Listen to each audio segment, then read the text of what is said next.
ملک میں کوئی کل تو سیدھی ہے نہیں، معیشت بہت بڑا بحران ہے، اس کے حل کرنے کے لیے بڑی کوششیں ہو رہی ہیں، انویسٹمنٹ لانے کی باتیں کی جا رہی ہیں، ایس آئی ایف سی کے تحت بہت زبردست کام ہو رہا ہے، اور سعودی عرب سے دوست ممالک سے انویسٹمنٹ بھی آ رہی ہے۔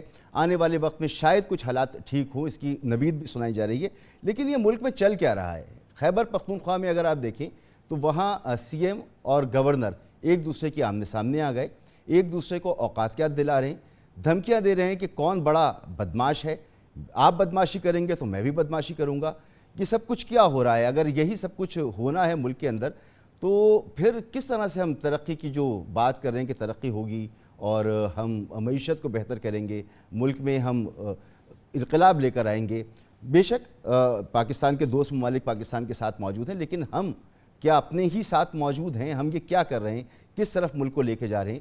اگر ایک بڑے صوبے کے خیبر پختونخوا ایک اہمیت رکھتا ہے پاکستان میں، ظاہر سی بات ہے، تو کیا کہنا ہے فیصل کریم کنڈی صاحب کا اور علی امین گنڈاپور صاحب کا؟ ہوا یہ کہ علی امین گنڈاپور صاحب نے کچھ گفتگو کی تھی اور انہوں نے خیبر پختونخوا کے گورنر علی امین گنڈاپور کو وارن کیا تھا کہ آپ سیاسی گفتگو مت کریں، ورنہ میں گورنر ہاؤس کو ورثہ قرار دے دوں گا، آپ کو گورنر ہاؤس سے بھی نکال دوں گا، آپ کی گاڑی کا خرچہ بھی بند کر دوں گا، آپ کا پیٹرول بھی بند کر دوں گا اور انیکسی میں آپ کو شفٹ کر دوں گا۔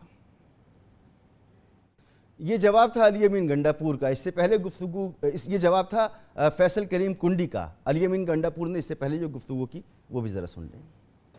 تو یہ صورتحال ہے کہ ایک بار علی امین گنڈاپور نے بات کی، پھر گورنر نے جواب دیا، پھر علی امین گنڈاپور کی جو آج کی گفتگو تھی وہ آپ نے سنی۔ تحریک انصاف کے لیے کوئی آسان وقت نہیں ہے، سب جانتے ہیں کہ مشکل وقت ہے، اور ان کو ایک بڑا اچھا موقع دیا گیا ریاست کی طرف سے کہ جی آپ معافی تلافی کریں اور مین اسٹریم میں آئیں، لیکن اس پر بھی تحریک انصاف نے ایک پوزیشن لی ہوئی ہے اور اس پر عمر ایوب صاحب نے گفتگو کی ہے۔ جی اس ہجانی کیفیت کہوں گا اس کو، اور اس پر ہم بات کریں گے۔ رانا احسان افضل صاحب ہمارے ساتھ موجود ہیں، رہنما مسلم لیگ نون کے، اظہر صدیق صاحب رہنما پاکستان تحریک انصاف، اور سینئر صحافی اور تجزیہ کار جناب ارشاد بھٹی صاحب۔ آپ تینوں مہمانوں کا بہت بہت شکریہ۔ بھٹی صاحب یہ کیا ہو رہا ہے؟ یعنی اتنے اہم عہدوں پر یہ زبان استعمال ہو رہی ہے، ایک دوسرے کی اوقاتیات دلائی جا رہی ہے، ایک دوسرے کو کی ایگزسٹنس جو ہے اس کو چیلنج کیا جا رہا ہے۔ دیکھیے سب سے پہلے تو یہ دیکھیے کہ اصل مسائل کیا ہیں۔